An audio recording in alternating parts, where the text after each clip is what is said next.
Hi guys, it's Simply Shakara and welcome back to my channel. This is another update about my Japanese straightened hair. I Japanese straightened my hair 3 months, well, almost 3 months ago. I'm on the brink of 3 months. I did it in October 7th, I believe, and today is January 2nd, 2026. This is what 3 months Japanese straightened hair looks like. I washed my hair last night, allowed it to air dry. Just did a blow dry because I'm about to flat iron.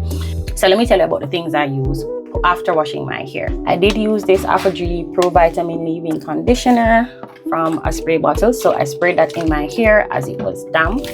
I also made some rosemary and cloves water. I'll do a YouTube short video on that.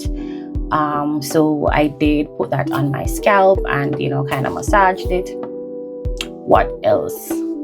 Oh, just before I started blow drying just now, I used this heat protectant. Kenra Platinum was a little pricey, and I also used a little Silk Infusion from the Chai line. Heat protectant is ultra lightweight, as it said, and it does give your hair some shine, so maybe you don't even have to use the chai thing, but I wanted to have just like an extra sheen when I'm done flat ironing. For today's flat ironing, I'm pressed for time, so I'm not going to be using the double flat ironing method like I did in my previous video, where I use the pencil flat iron to flat iron my roots and then this on my ends. I will only be using this one because, again, I'm pressed for time. But interestingly, this video is not about flat ironing my hair. It's not even about my hair 3 months postpartum. I actually rewatched some of my videos, especially the one where I transformed my 4C hair to this, and realized that there are some things that I would have done differently if I was just doing the treatment now. And so those things are what I want to talk about in this video. So anybody following my channel and wanting to do this to their hair, whether they're going to do it themselves or they're going to get it done professionally, these are some things you can consider. I made some notes and I'll just be going over them while flat ironing my hair. And this video will also see how quickly I can get this done because, like I said, I am pressed for time. By the way, I have the flat iron on 390. This is the Wavy Talk flat iron, my OG, and it's on 390 because, again, my hair is 4 months postpartum, three months post-treatment. Postpartum, oh my god, my hair is 3 months post-treatment, so that I don't want to be, unrealistic about the heat that I need for my roots, but also I'm not trying to fry my hair, so I'm definitely not going to pass 400. But yeah, today's is at 390. The first thing I would do differently if I were to just start to considering Japanese hair straightening is I would focus on the health of my hair. Now, and that's my 4C hair, or whether your hair is 4C, 4A, 4B, 3A, whatever it is, I would focus on the health of my hair.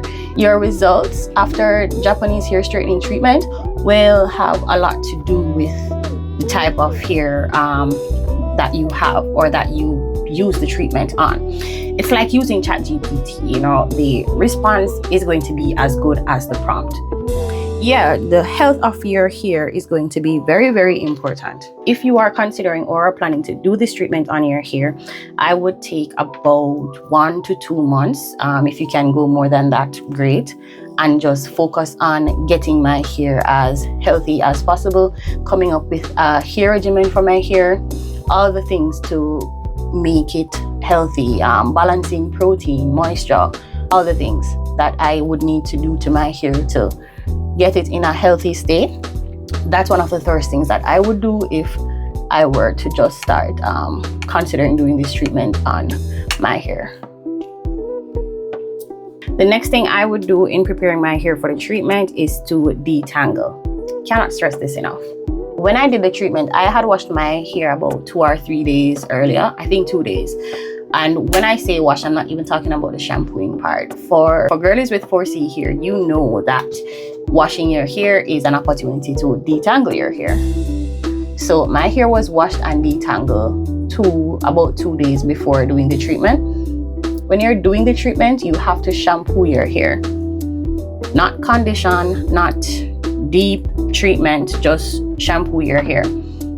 Now, because you're just shampooing, this removes an opportunity to detangle your hair with conditioner, right? You're just shampooing and going straight into the treatment. If my hair was like properly detangled, it would have helped the process. Yes, it would have helped how quickly I could apply the treatment.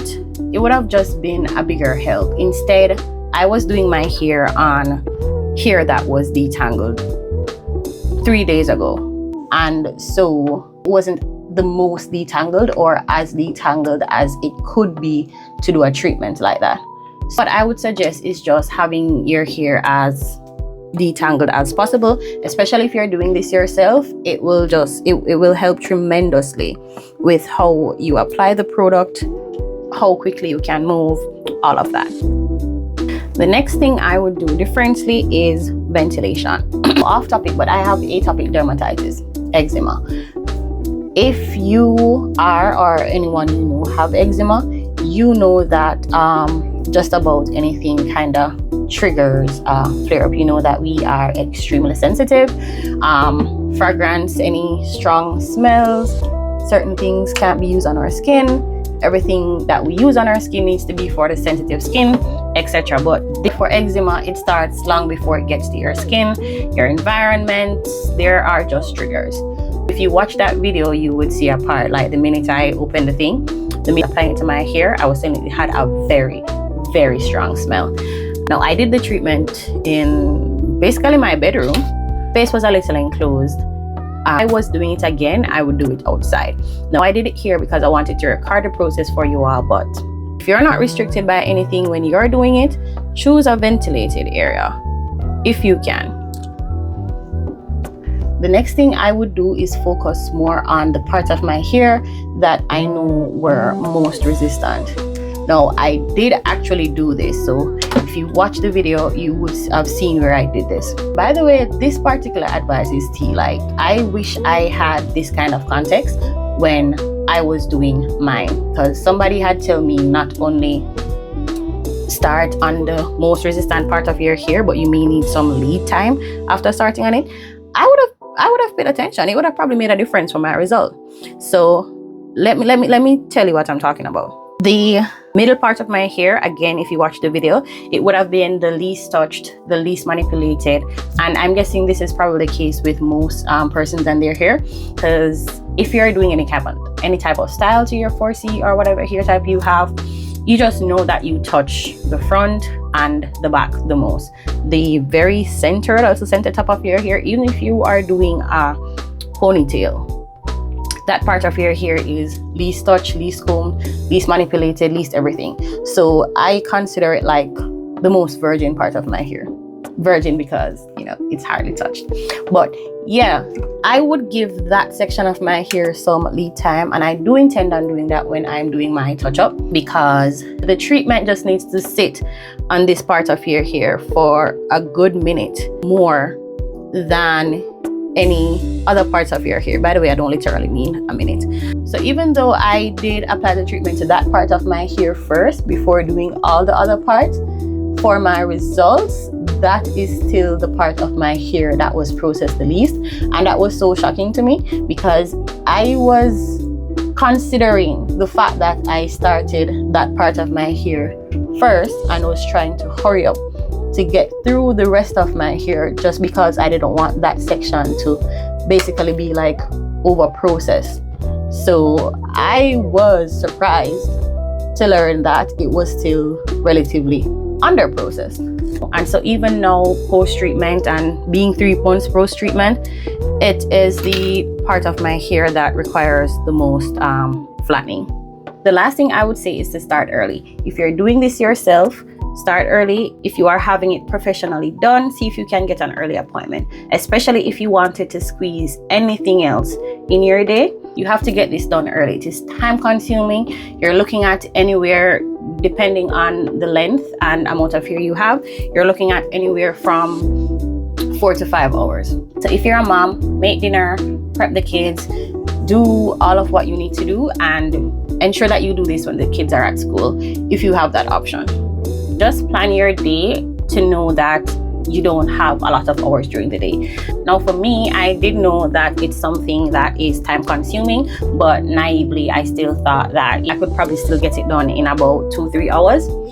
Luckily for me, I have a good support system at home, so I was able to be left alone. But if you don't have this kind of setup, you need to start early.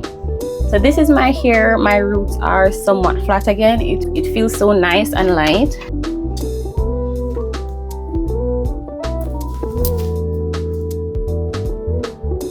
Yeah, the double flat iron method is definitely better. My roots were flatter the last time I flat ironed my hair when I used the pencil flat iron to do my roots, and then this one to do the mid to end length. So this whole thing took me about an hour, and I think that was mainly because I was making this video.